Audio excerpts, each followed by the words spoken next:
If you've been thinking about getting serious with your money, like actually serious, now's the time. The Motley Fool is offering new members 50% off their iconic stock recommendation service, Stock Advisor. This is the same service that's crushed the market with recommendations that have returned 1,057% since inception, compared to the S&P 500's 180% over that same period. This isn't guesswork. The Motley Fool has a track record of finding companies before they become household names. So if you want to invest smarter and you like saving money while doing it, go to fool.com/listen to claim your 50% off discount off a 1-year term of Stock Advisor. Again, that's fool.com/listen. Returns of 1,057% are from the Motley Fool's product Stock Advisor and measured against S&P 500 returns of 180% as of July 10th, 2025. Past performance is not an indicator of future results. All investing involves a risk of loss. Individual investment results may vary. Hey, this is Jason Kleberg from the Force 5 podcast, a show that forces a guest to come up with a movie-themed top 5 list topic, and then we reveal our picks on air. Top 5 heist films, top 5 tearjerkers, top 5 movie dogs. Every show you'll be asking yourself, what would be on my list? Guests include directors, screenwriters, actors, podcasters, musicians, authors, and even a professional wrestler. Subscribe to the Force 5 podcast, and you won't just be a listener, you'll be a list nerd. The Force 5 podcast, available wherever you're listening now.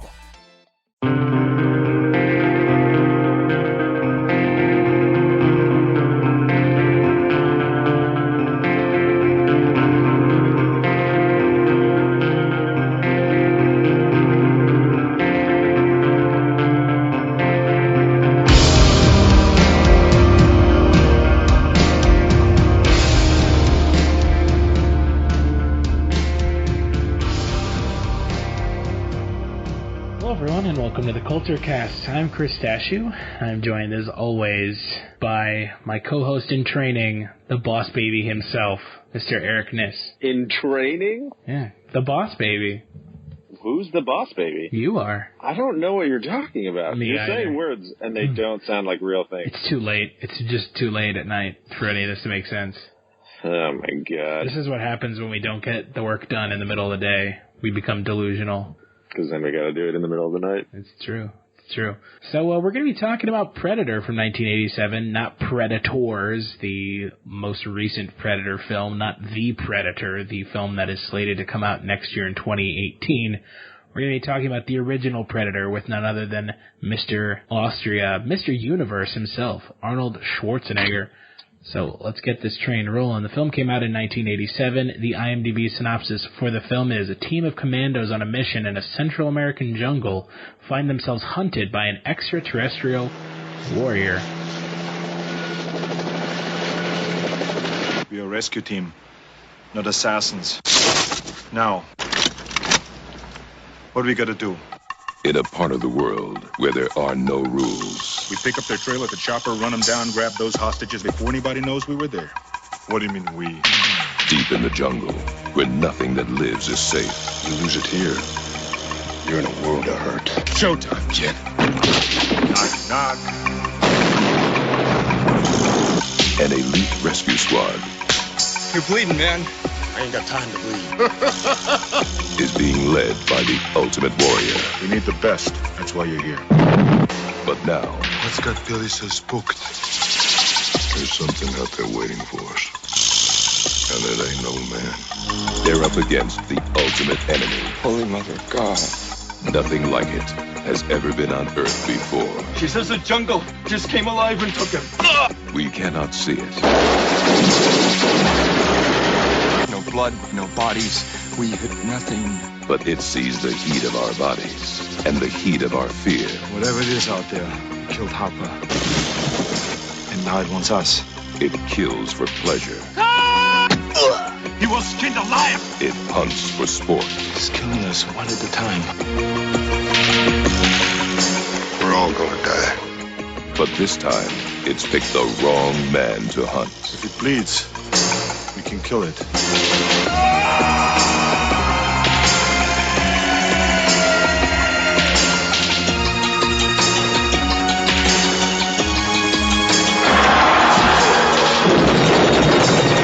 20th Century Fox presents Arnold Schwarzenegger.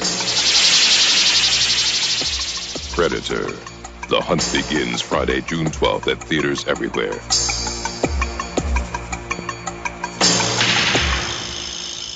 film stars Arnold Schwarzenegger, like I mentioned, Carl Weathers, Bill Duke, one of my favorites, Jesse Ventura, and director and writer of several pretty well-known films like Kiss Kiss Bang Bang, Iron Man 3, writer of Lethal Weapon, Mr. Shane Black.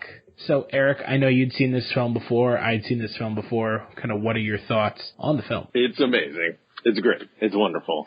I'm a big fan of this movie. I really like it a lot. It's really cheesy. It's really campy. It's super duper 80s. It's very like 80s war movie, like turned on its head, which is really great. It has this really like kind of Vietnam movie feel. And I mean, there was a lot of war movies that were coming out, you know, in like the late 70s and in the 80s and everything, you know, Vietnam and everything, you know, happening 10 or 15 years before. And so this movie is sort of taking place in that sort of world, and then all of a sudden there's this freaking insane alien that is just murdering people for seemingly no reason.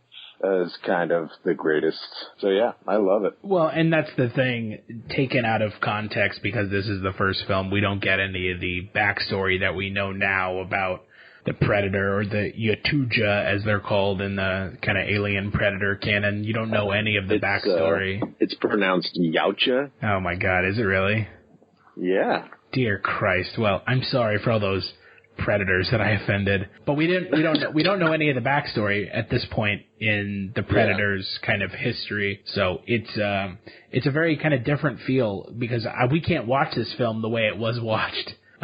You know, almost 30 years ago. 30 years ago this year, we can't watch this film, unfortunately, because now we know about AVP and Predator 2 and all that kind of nonsense that I would say muddied the water of the Predator a little bit, because the Predator in this film is kind of a badass.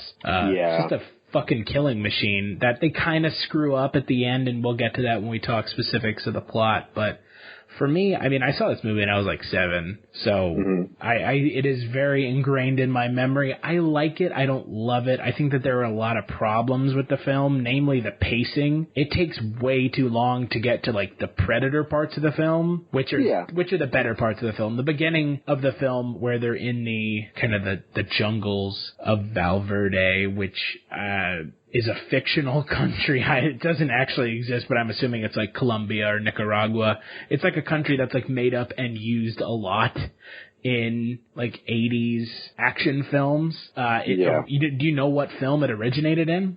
No. Fucking Commando. Oh, of course it would, because it's also a Schwarzenegger war movie. Yeah, and then it's also mentioned in Die Hard 2 as well. Jesus. So Valverde is... Hello, filthy movie lovers. My name is Gentry Austin. And I'm Casey Scott. And we're the hosts of the Sin Syndicate, film podcast for something weirdos, anti-criterion bros, and Joseph Sarno aficionados. Join us semi-weekly as we peer into the adults-only theaters and sticky-floored cinemas of the golden age of sexploitation, when the morals were loose, the laws were murky, and the intercourse was all simulated. Find us now on the Someone's Favorite Productions podcast network.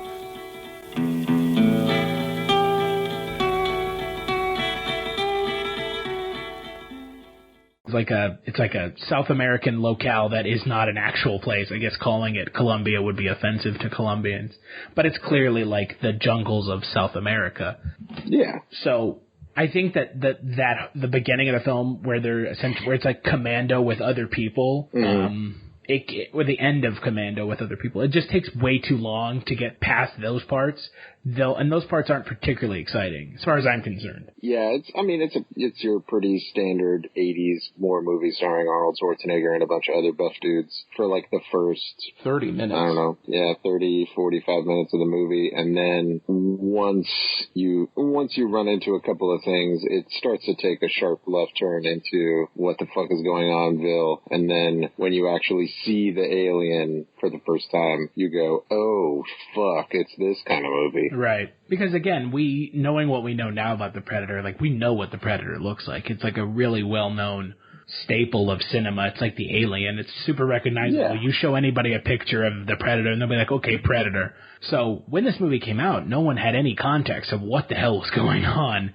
So, oh, yeah. And, I mean, the creature design is amazing. Yeah, it's really well done. Stan Winston, I mean, just kills it, as always. Yeah. Not surprising. And I saw this movie also when I was really young. I don't really remember, but like just the image like of the Predator is always just like it's like just burned into my brain, you know. It's like one of those things. It's sort of like a, you know, between the Predator and the Alien, which we're going to end up talking about, you know, in conjunction with Predator, is, you know, they're just like the two most iconic, like, horror movie, alien action movie monsters, you know? Mm-hmm. Do you know who suggested that the Predator have mandibles? No.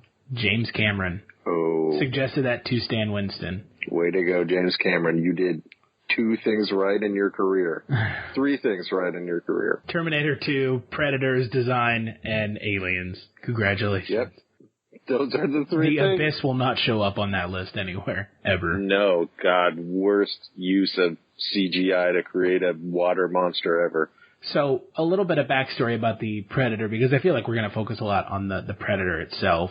Yeah. Do you know who was originally cast to play the Predator? No, I don't know anything. Do you want me to blow your mind? Because once I tell you this, your mind will be blown. Jean-Claude Van Damme.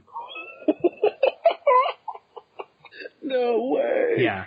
But the issue is Jean-Claude Van Damme wasn't big enough alongside Schwarzenegger and Carl Weathers. Yeah, Jean-Claude Van Damme's he's 5'6". He's a little guy. Yeah. And he also voiced his concerns that he was, like, you would never see his face. Oh, he's like, why would I play the Predator when you don't even see my face? Pretty much. And this is the moneymaker. I mean, you can't really blame him, though. I mean, dude, whatever. If somebody asked me to play the Predator, I'd be like, I get to be that thing? Fuck yes. But, like, that's, I mean, I don't know. Sure. I mean, Schwarzenegger is only 4 inches taller than he is. So, yeah. But 4 inches is a lot on screen. Right. I mean, I don't know. What are they going to do? Put him in high heels and put Schwarzenegger in a ditch every time? I guess they do that in every fucking Tom Cruise movie, but Tom Cruise is a whole different thing. But, yeah, and then apparently it was also, like, hard for him to move around, so... Yeah, it was hard for him to move around. It was too warm. The suit was too warm. So Jean-Claude Van Damme's a pussy. Anyways, I mean, I don't think I would want to be in that suit in the jungle. Yeah, I don't know. No, they were filming in the fucking high jungle of Mexico. Like, the stories from the set make it sound like it was just like the worst shit. Schwarzenegger and John McTiernan lost 25 pounds of weight. McTiernan's was not by choice. Schwarzenegger's was by choice because Schwarzenegger was for professional reasons, but McTiernan was not eating anything. This will probably blow your mind. Schwarzenegger spent 3 weeks covered in mud because of the final scenes of the film. Yeah, that doesn't surprise me at all. But what's really going to blow your mind is it was cold in the jungle. It wasn't hot. So they were cold the entire film, essentially. Which looking at the film, I always think it's just like, it feels like... It's just sweltering, just like super duper hot. Yeah. Mm-hmm. Yeah, they always have like sweat on them. Everybody's like glistening the entire movie. Yeah, because they were under heat lamps the entire time. Wow. Yeah. It sounds awful. I think it's what's really more surprising about this film is how well it turned out. Because Kevin Peter Hall, who ended up being cast as the Predator, who was 7'2", by the way, a giant guy. He's a big dude. He could not see out of the suit. That doesn't surprise me. It doesn't seem like a thing where you can see out of it. Yeah. So it's just, so gross. Yeah, but I mean, I don't know. I think all of that sort of lends to, you know, the creation of the Predator, you know, like the way that he moves. And the Predator's always been this sort of like deliberate, like methodical, like hunter kind of guy. Like he doesn't move. He moves fast, but not like, you know, alien fast. Like, he's faster than a man, but like he's not like fucking cheetah fast or anything. Right. But like at the same time, when you see him, like most of the time, he's just like fucking, you know, he's doing the slasher movie thing, you know, where you're walking, but somehow you're walking like faster than normal people can run. Well, again, that's kind of the thing about the Predator versus, say, the Alien. The Alien has always been about this kind of animalistic nature nature of the alien to procreate and kill, and it kind of does it without... I mean, the aliens are smart. They're not stupid. They're essentially alien versions of the velociraptors from Jurassic Park.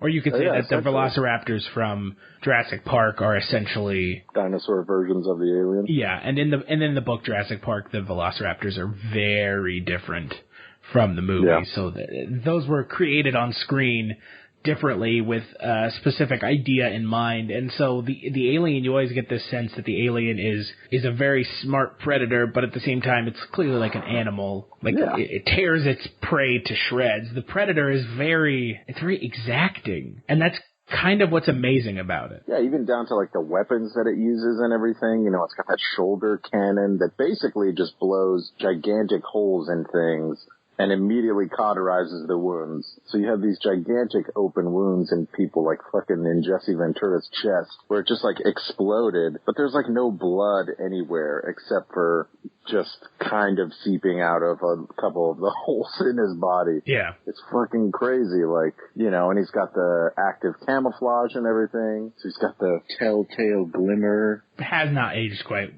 well. It hasn't, especially the parts where, you know, his eyes all of a sudden like whoosh.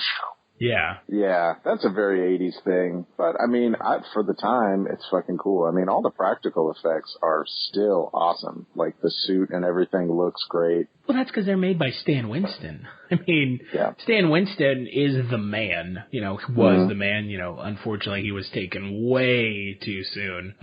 But Stan Winston is and will always be the man. He designed some of, if not the greatest creatures ever made for screen. The Terminator, the Predator, Pumpkinhead, which he directed. But yeah, Pumpkinhead is a questionable movie, but the creature is awesome.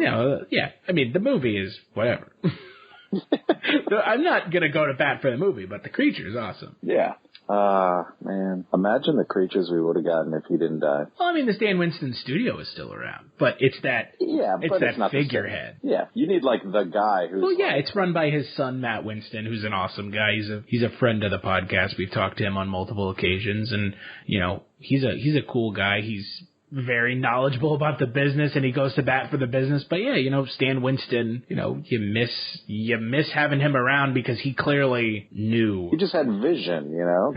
And he had like that very specific style that was also like, he could do all of these different things and it didn't all look the same, you know? Like if you see a Guillermo del Toro movie, and Guillermo del Toro monsters like are very, very Guillermo del Toro. Right. Like everything from, you know, Pan's Labyrinth to fucking Hellboy to some of his older movies, even when there wasn't really like creatures and it was more like costume design and everything. It's like, it's all very, very him, which is a good thing. I love his style and the way that his movies are set up and everything, but like everything has his signature look to it where Stan Winston, everything could be different and you wouldn't necessarily know that he did it except for the fact that it was so good that he was the one who had to have done it. And don't forget he worked on The Thing. Yeah, The Thing is my favorite movie and the creature design in that movie is the best, and the creature design makes that movie. Oh, yeah. He worked on Jurassic Park. I mean, that's pretty much all you have to say. He won an Oscar for Jurassic Park. Like, what? He won an Oscar for Aliens. He won an Oscar for Jurassic Park. He won an Oscar for Terminator 2. Mm-hmm. Like, what more can you say there? Yeah, if you're a practical effects guy, like, that's like the holy grail of movies, you know, right there. Those are the movies you want someone to be like, I worked on this film. This is my film. Yeah. I mean, even now, all of those movies, like the practical effects hold up. And for some of those movies, it's been 20, 30 years at this point. So, like Predator, it's been 30 fucking years. Yeah. So, we kind of, when we did our cinematic chit-chat a couple weeks back, we really kind of went in depth on our feelings on the Alien franchise. Mm-hmm. I'm kind of curious your thoughts on Predator and how it stacks up as a franchise, because it is a franchise now with 3 movies. A 4th coming out next year. Kind of, what are your kind of, well, I guess if you count AVP in there as well. Then there's 5 movies, I guess. But, Predator, to me, because I saw Predator, the original, when I was young, That movie always really stuck out in my mind. And I think I definitely have seen Predator 2, but it's been a really long time. And I went back after I watched Predator and I started to watch Predator 2, and it's such a different movie and it feels so different, and it just is bad. It's just terrible. I got through like the first like 30 minutes of the movie, and then I got distracted and started doing other things and walked out of the room and just never walked back into the room to finish the movie. So I've kind of always just kind of like left Predator 2 by the wayside. I'm like not really even counted it. And then Predators that came out a few years ago, I actually really like a lot. I actually really like that movie. As far as like the Predator universe goes, it definitely gives you a lot of really cool backstory and explanation to like the minimal amount of story and explanation that we get, which in the original Predator is zero. And I kind of love it for that. They sort of like hint at some things in the movie, but they never really like explain anything overtly because nobody fucking knows. Right. And then I think that was the downfall of Predator 2 was they tried to explain a lot of stuff and then also put the Predator in Los Angeles and add a bunch of gang violence into it. And have Danny Glover. And Gary Busey. Yeah, and I was like, you know what? No. And the explanation they had for, like, why the Predator was coming is, like, the dumbest shit in the world. It's attracted to areas of high violence, sir. It's attracted to areas of high violence and high temperature. It would only show up on record heat years. This is a literal plot point that they had in Predator 2 for why the Predator would show up. Makes sense. Can confirm. Yeah. Well, I mean, they even kind of hint at it in the first movie. What's her name in the movie? The Colombian-esque freedom fighter-y chick or hostage or whoever that they're like kind of trying to save. Yeah. When she's sort of like explaining, she's like, oh yeah, like this happens every few years, but only on the hottest years or something like that. It's just like some offhand comment like that you never really think about. And then in Predator 2, they like overtly say that the Predator only comes when it's super duper hot. I'm like, come on guys. Like, what are you trying to fucking Al Gore the situation and say that global warming is causing the Predators to come to Earth? Makes sense to me. Yeah, but, I don't know. Predator, the original, for me, is a really good standalone movie, and I'm going to kind of ignore Predator 2. And then Predators, I think, is a really great sort of like follow-up movie, you know, several years down the line, to Predator that does it the right way. It's not, you know, the most amazing movie ever, and it sort of has the same-ish... It's like pretty much almost the exact same premise as Predator, only with like a few key differences that make that movie, I think, really cool. I don't know. I mean, how do you feel about it? I mean, I don't know if you've seen Predators or... I haven't, and unfortunately for me, I still like the Alien universe better. I like that they're kind of stuck together now because they're kind of one universe and there's not... There's not really a difference anymore. The Alien universe and the Predator universe are the same. I mean, they even did a crossover comic with the Prometheus storyline with the Predators. So, and that's such a weird thing. I mean, we kind of talked about that before, like how these universes kind of got intertwined. Like it was never intended to happen. No, it's like Jason and Freddy. The creation of Predator, you know, was not. I mean, maybe it was like a. But Alien came out so long before Predator came out that it's not like a direct... It was more because of Aliens than Alien. Because Alien made the idea... Alien is essentially Predator in the idea of it's a group of people being picked off one by one until one person is left. Yeah. And then Predator is the same thing. And then Aliens... Only in a different setting. Yeah. Right. And then Aliens is a war movie. I mean, it is. It's like a war movie. It's a very different feeling film from Alien. Yeah. Aliens is like a fucking, you know, war movie in space, like on some fucking weird rock. LV-426? Yes, exactly. Hell yeah, bro. Hadley's Hope. Let's do it. Hey, man, I love Aliens. That movie's amazing. But it makes sense that they're connected now, but yeah, they were never intended to be connected. Mm-hmm. But it makes perfect sense now. Yeah. Yeah, I mean, I don't know. I think that, the Alien universe is a lot more fleshed out. I think the Alien universe is a lot more exciting. It is. And as much as we don't like Prometheus, the addition of Prometheus and Alien Covenant is going to make the universe more exciting.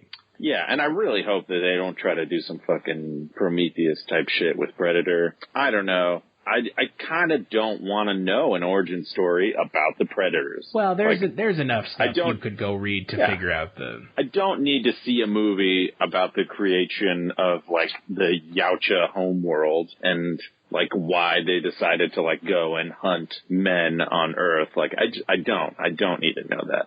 What about Archie versus Predator? As in Archie, like the comic Archie? Yeah, it's a thing. I give up, dude. I give up. It's amazing. It is legit, like, as batshit insane as it sounds, it's amazing. You need to, if you ever get a chance, you need to find Archie versus Predator. It is fucking astounding. I guess I'm gonna have to, Jesus. But kind of like you said, though, the Predator universe it's not as fleshed out as Alien.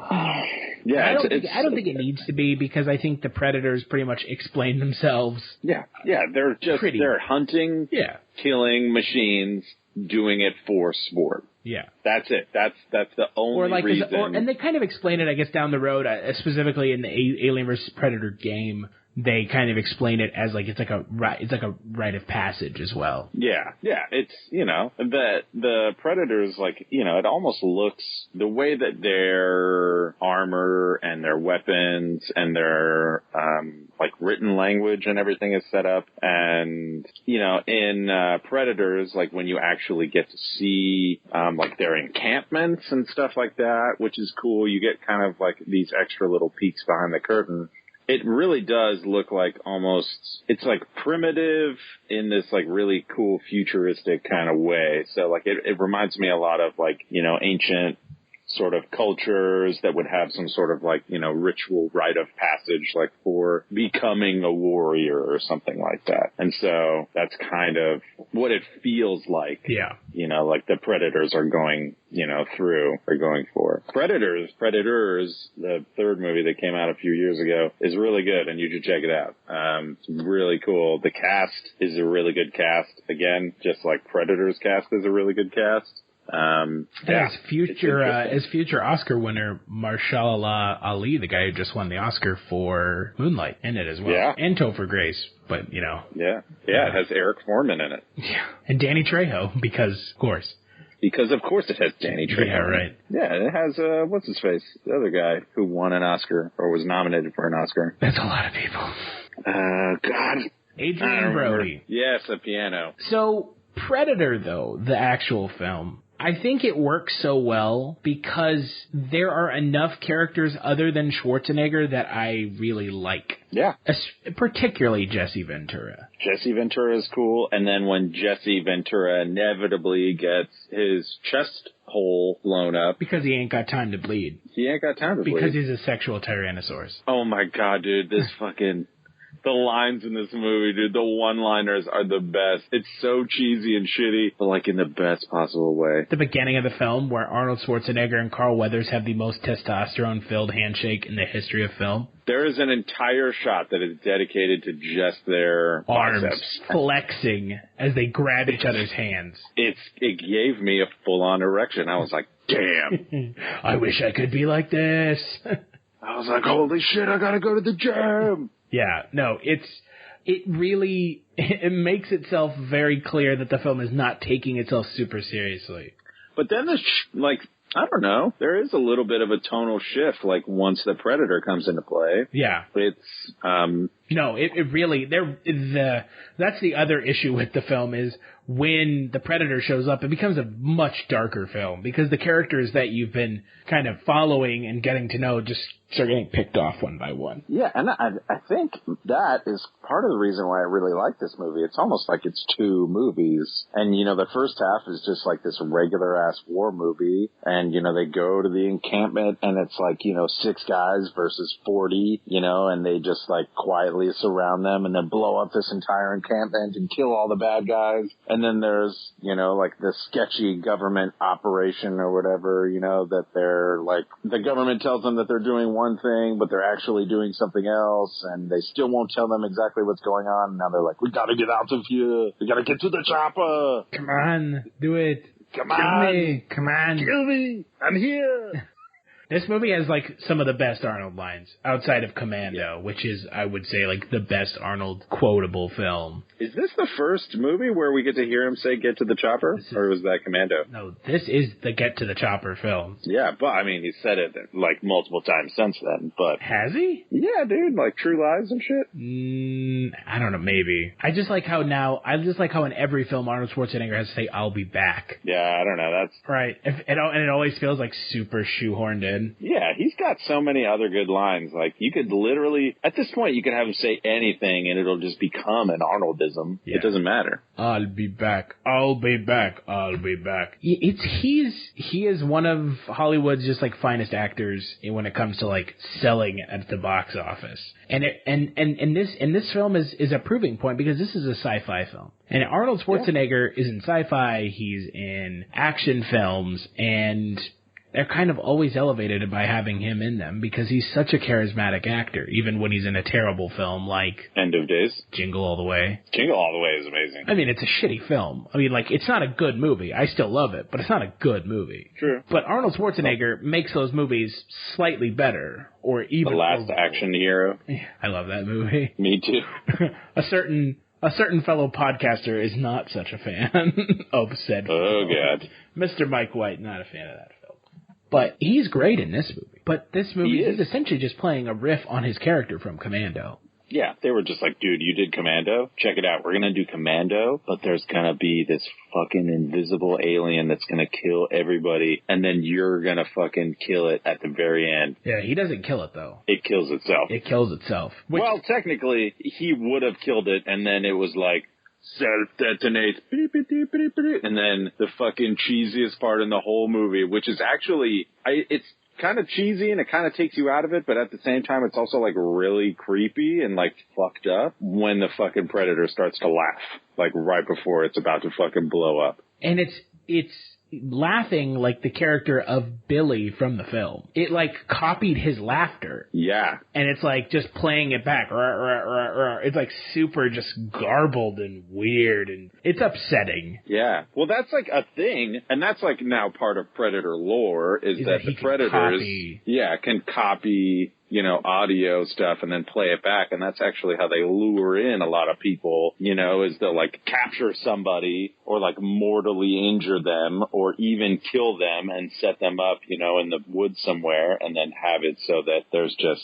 this loop of like a sentence or a couple of sentences that play that they've like recorded, or, you know, while the people are fucking walking through the jungle, and then somebody else comes by and they're like, oh, Billy, what's up? And then all of a sudden the Predator comes out and fucking, you know, decapitates you or some shit. Yeah, and that they make a point of that in the AVP video game that came back a couple years ago, where that was like a thing, because a lot of it was like stealth and running around, so they had you like, you know, using that to like get soldiers to come up to you so you could stealth kill them.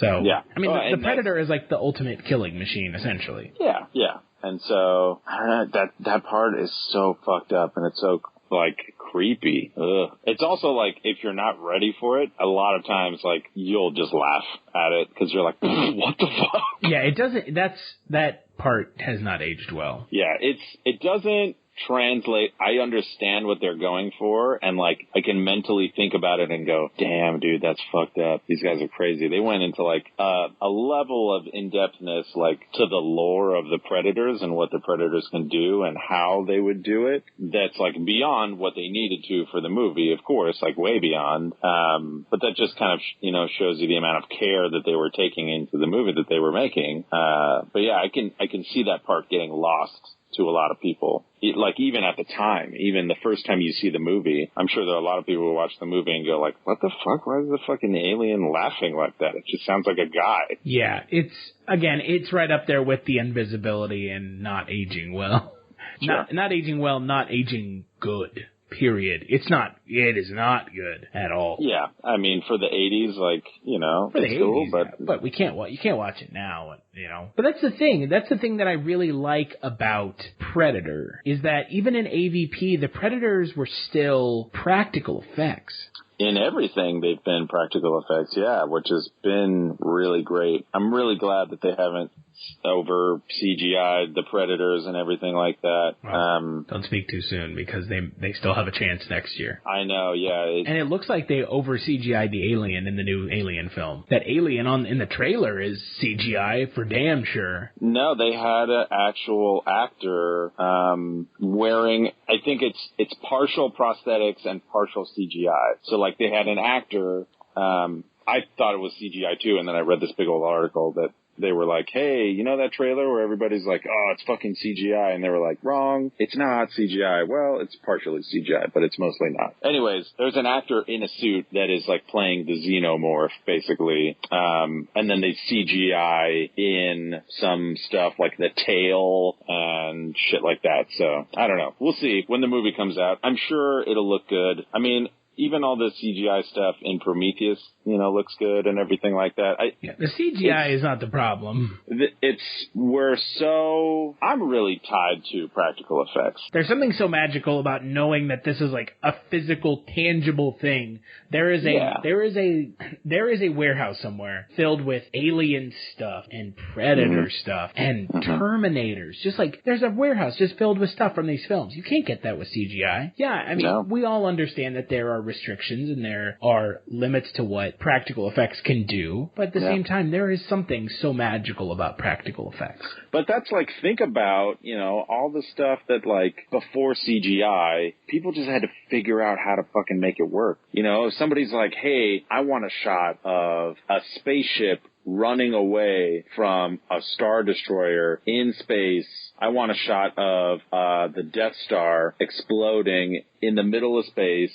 You know, and they were like, how do we fucking do that? Well, we just fucking do miniatures. And you know what? The miniatures look better than the CGI because they're real. Somebody sat there and made all these little texture things, and they painted it and did everything and weathered it by hand and then lit it in an actual space and then shot it on actual film. And it just looks better, you know, going all the way back to fucking Star Wars, you know, and then into the 80s, you know, with like crazy amounts of prosthetics, like in The Thing, which honestly has some of like the craziest and best like prosthetic effects of any movie ever of all time, in my opinion. And then, you know, the creation of the whole world of the aliens and the xenomorph and sort of like taking the whole, you know, like Geiger or Giger, however the fuck you want to pronounce it, aesthetic, you know, and like turning that into like this whole universe and everything, and, you know, then compounding that, and it just like kind of got cooler and better and everything was good. You know, and there's always going to be like some shitty, you know, whatever low budget shit on the side, but like whatever, it's cool. And now anybody with, you know, fucking Photoshop and, you know, After Effects can just like,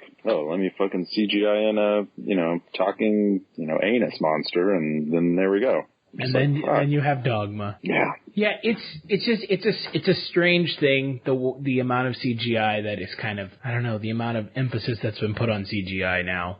Yeah. Well, I mean, it's also like a budget cutter, you know. It's a lot easier to like hire a bunch of people just to work on computers and stuff, which doesn't cost them anything because they have the computers. So all you're really paying for is their time. Whereas if you wanted to do things with practical effects, you have to hire the people who make the practical effects. And then you have to pay for the materials to build those practical effects. And then you probably have to build more than one of everything that you need, because what happens if it breaks? What happens if you need one to blow up and you need one to, you know, be the standard one, and you need one that's lighter so that somebody can carry it all day? And so, like, there's all these things that you just don't think about. And that's kind of, I mean, I don't know. The movies that take the time to say, we're going to do as much as we can practical effect wise, and then augment it with a little bit of CGI here and there, I'm totally on board with all of that. You know, use the tools that are available to you. Just don't overuse anything just for the sake of it being easy. Yeah, they really do kind of, I don't know, they utilize CGI as a crutch, and That's what I love about going back and rewatching films like Predator. It's like they were doing this. There was a guy there in this, a 7-foot-tall guy in this suit trudging around in the jungle, in the leech-filled water of, Mexico, just miserable as fuck, but man, it looks great. It does look great, yeah. And is the plot of the film kind of played out now, 30 years later? Yeah, but the parts of this film that are great are the practical effects, are Arnold Schwarzenegger, are the interactions between him and Carl Weathers and Jesse Ventura, the fact that Shane Black is in this film as one of the characters and just gets iced I think he's the first one to die from the Predator. Yeah, is he the guy who's like constantly making the pussy jokes? Yeah. Yeah, that's so great. Yeah, he gets gets killed in like the most whatever. Well, it's like you're fucking... I was trying to remember one of the jokes, because he goes through, I think it's like 2 or 3 times. Why do you have such a big pussy? Why'd you say it twice? I didn't. Yeah. Yeah. God, you have a big pussy. God, you have a big pussy. Why did you say it twice? I didn't. And then he's like, because of the echo, because her pussy's so big. That's where the Predator gets the laugh from. Yeah. It's a really good film. It hasn't aged particularly well in certain spots, but... But it's a classic. Yeah. It's a classic of the genre, I would say. Yeah. And, it's created so many things because of this movie, like outside of, then you have Alien versus Predator, which inevitably happened because people were such a big fan of the Predator character and the monster. And, there's all this, lore and mythos that's been created around the Predator that's, not even really in any of the movies, but it's sort of like... I mean, we got Batman versus Predator and Superman versus Predator. Those are things that happen. And these are, official DC comic books that came out. So yeah, exactly. There's a lot of stuff that came out of this that's really great. And the character of the Predator is so unique and so great in, what it is. And because it's so simple and so straightforward, and that's why I like this movie, because it's so simple and so straightforward. It's just like Alien in the way that Alien is so simple and so straightforward, but it just executes it in such a good way. This movie is way different than Alien. Alien is a straight up horror movie, and this movie is this weird action sci-fi, I mean, I don't know, just hyper violent war sci-fi. Yeah, it's the epitome of let's take your hyper masculine war movie and then we're going to flip it on its head because I don't care how fucking boss these guys are, they can't fuck with an alien. Well, and that is the thing I want to end on is you don't see Schwarzenegger in a lot of films facing anyone that's a credible threat. They always have to be smarter than him or be using or essentially like in True Lies, which it's a fantastic film regardless of the racism in the film, which again, it was a 90s action movie. That's not giving it a pass, but I don't read too much into it. The main villain is this wimpy Middle Eastern character. Yeah. In Last Action Hero, it's Charles fucking Dance and Tom Noonan. Yeah. In Commando, you get a guy who's about Arnold's size, but still, you know Arnold could kick this guy's ass. Yeah. And then in a film like End of Days, it's a supernatural thing, which again, that kind of negates, Yeah, anything supernatural is going to be everything is free game, In this film, this is one of the few times where you're fucking Arnold has met his match. He is in legit trouble against this thing. Yeah, he's getting his fucking shit pushed in, dude. He is running from the alien. He's running from the Predator in the later half of this film. Yeah, he books it, and then he's basically just got to hide, and he's got to be fuck, okay, I got to figure some shit out, otherwise this guy's going to fuck me up. But that's what makes Arnold so good in this film, is he is only, and this is the thing that we've said a lot, your hero is only as good as your villain. Exactly. And the Predator is one of the ultimate villains, because he's just the unfeeling, uncaring, unhuman killing machine with seemingly no other motive than to kill you for sport. That's it. That's the whole thing behind it. It's believable. It's really scary too. Holy shit. There's no way, if you or I were fucking out in the fucking jungle, which why the fuck would be out in the jungle in the first place, and the fucking Predator came out, we're done. We're hosed. Everybody would be hosed. Yeah.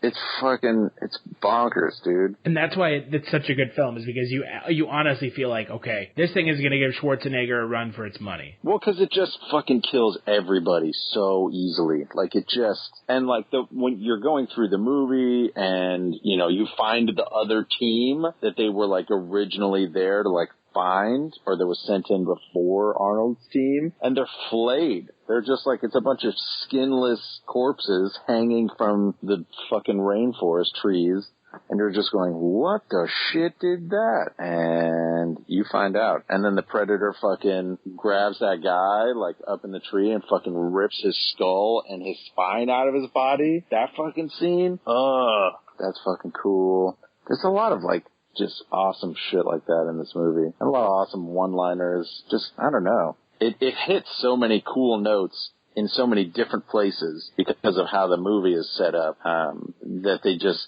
Predator 2 just couldn't even hang, you know. It tried to be like how Predator 1 was like Commando with the Predator. Predator 2 is like Lethal Weapon with the Predator. Yeah. No, it pretty much. And it's terrible. It's fucking the worst. What would you give this film 1 out of 5?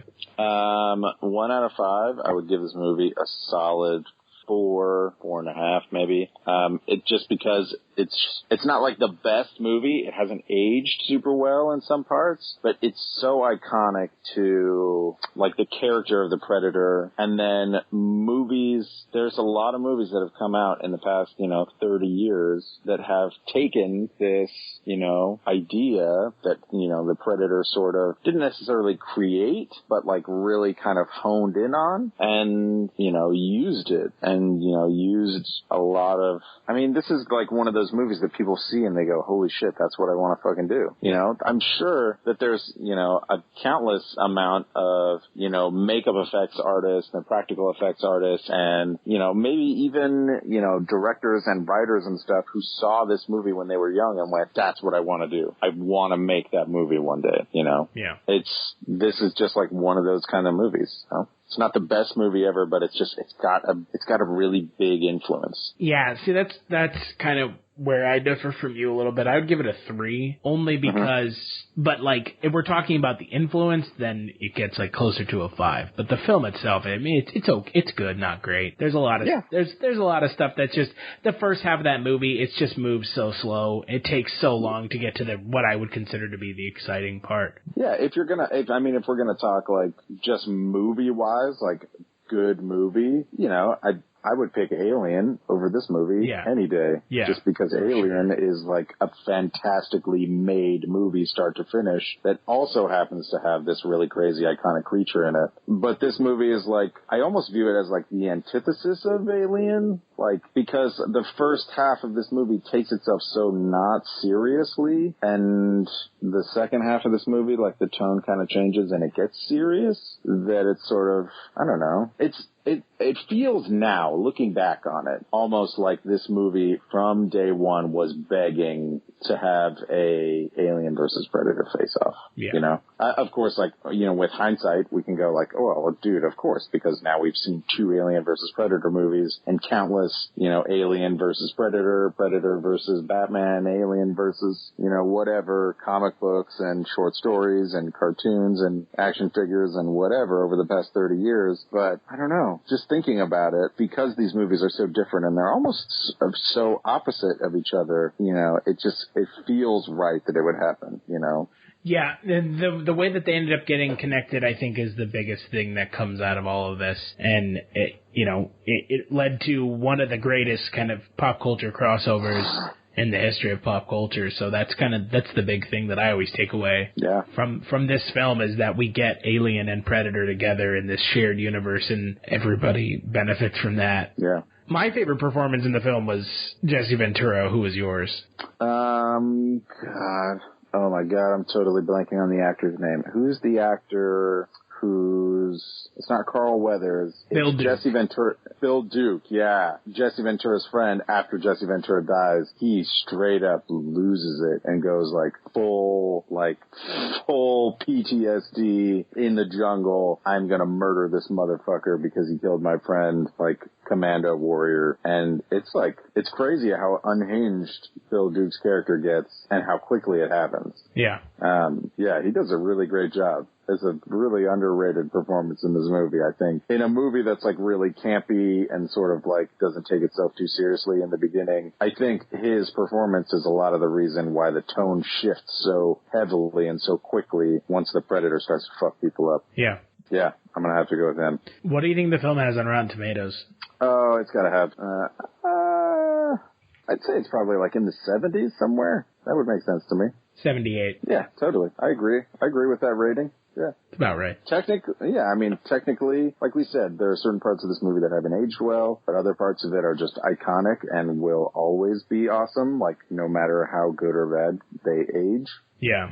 And the movie is really simple. It's well made, but also like, you know, there's really not like a plot to speak of. It's just kind of like everything is just a vessel to introduce this character of the alien. And get it to the fight Predator. Schwarzenegger. Yeah, exactly. And so, yeah, I mean, it's just like a fun popcorn movie, dude. It's just like, you know, throw it on when there's like a couple of people hanging out and drink a few beers and enjoy the fucking hilarious one-liners and then fucking get to watch the Predator just melt people for 45 minutes. Yeah, no, it's there are some issues, but I think overall it's a film that just it ended up doing so much for pop culture that you know, you kind of can't. The intangible qualities of the film have kind of gone beyond just the film itself. Yeah.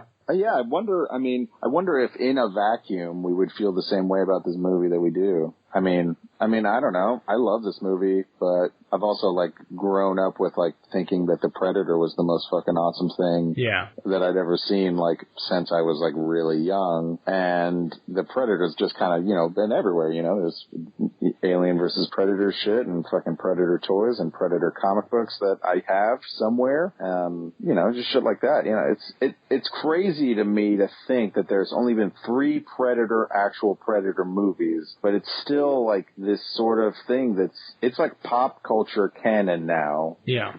For just like the Predator will live on forever. And like, if they ever do a Predator reboot, they're not going to change the design of the Predator. Like, that's one of those things like you can't touch.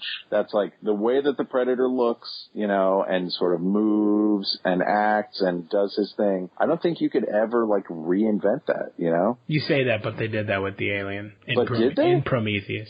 Well, no, that was a pre-Alien. The alien in Prometheus is not the xenomorph, right, or as I call it, the banana head. It's true. That we know and love from Alien. It's the precursor to the alien. Yeah. So you're right, and you're also not right at the same time. And in the new movie that's coming out that we will go see and we will talk about when it happens, and it's next month, right? Yeah, next month. Yeah, so when that movie comes out, we get to finally see the alien again in all of its glory. We get to see that xenomorph, that fucking banana head bastard. Yeah, and, you know, the design of that alien, for the most part, has been unchanged for the past fucking, you know, almost 40 years? When did Alien come out? Was that 79? Something like that, yeah. Yeah, dude, it's been almost 40 years. Yeah. Damn. Well, speaking of more sci-fi films, before I talk about what we're going to be talking about next week, do you have anything you want to plug? Nope. Although, what I will say is, because we're talking about Predator, and I know I've said this a couple times during this episode, but I just watched Predators again recently, like last week after I watched Predator, because I remember really liking it when it came out, and I saw it in theaters, and then I didn't see it again. And I watched Alien vs. Predator Requiem, which is the second one, which is better than the first one, but only by a small margin. They're both really bad movies. But like, I mean, I don't know. What do you expect? The Predators movie from 2010, 12,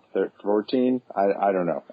It's fucking really cool. It's good. I like it. You should check it out. If anybody's listening to this podcast and they haven't seen it and they like Predator, fucking watch that movie. It's fucking really cool. It gives you a cool new perspective on the Predator while being totally true to what you expect the Predator to be. It's tight. You can follow me on Twitter at Kulturestash. If you like what you're hearing now, head on over to cultureshock.com/Kulturecast to check out 200-plus episodes of the Kulturecast. Wovoka.bandcamp.com is where you can go to listen to Eric's band, Wovoka. That song that you hear for the intro for the podcast is their song Lament off of their first album, Sorrow. So head on over there and throw money at them. Listen to their first album. It's pretty great. If you have Spotify, you can listen to it there, too. But you probably don't want me saying that. Yeah, you know. Oh, also, I do have one thing that I do want to plug. Actually, I'm just going to continually plug this. Well, it's not really a plug. It's just a PSA that I need to get out there, and eventually it'll happen. If somebody can design me a Trust the Fungus tattoo, I will get it tattooed onto my body. I need this to happen. And I want it to be somebody who listens to this podcast and understands our love. Of the fungus? Of Super Mario Brothers. The greatest, most terrible movie ever created. And I want to get it done. I want this to happen. So if somebody out there has any art inklings or is a tattoo artist, fucking design that shit. I will tattoo it onto my body in some way, shape, or form. I don't know how I can follow that. I don't think I can. I don't think you can. I think this podcast is over. Goodbye, everybody. Oh, well, hold on. Next week later this week, next week we're going to be talking about evolution. Later this week? Next week? Next week we're going to be talking about evolution. Next week? Hold on. Will be talking. On the next Kulturecast, we're going to be talking about evolution. AKA Ghostbusters 3. Yeah, Evolution is fucking awesome, though. It's definitely better than the fucking Ghostbusters movie from last year. Ooh, don't get me started. I didn't even see that movie. I'm going to be honest. I've talked a lot of shit on that movie, and I didn't even watch it. It's bad. Yeah. It's real bad. That's why I didn't watch it, because I knew it was going to be bad.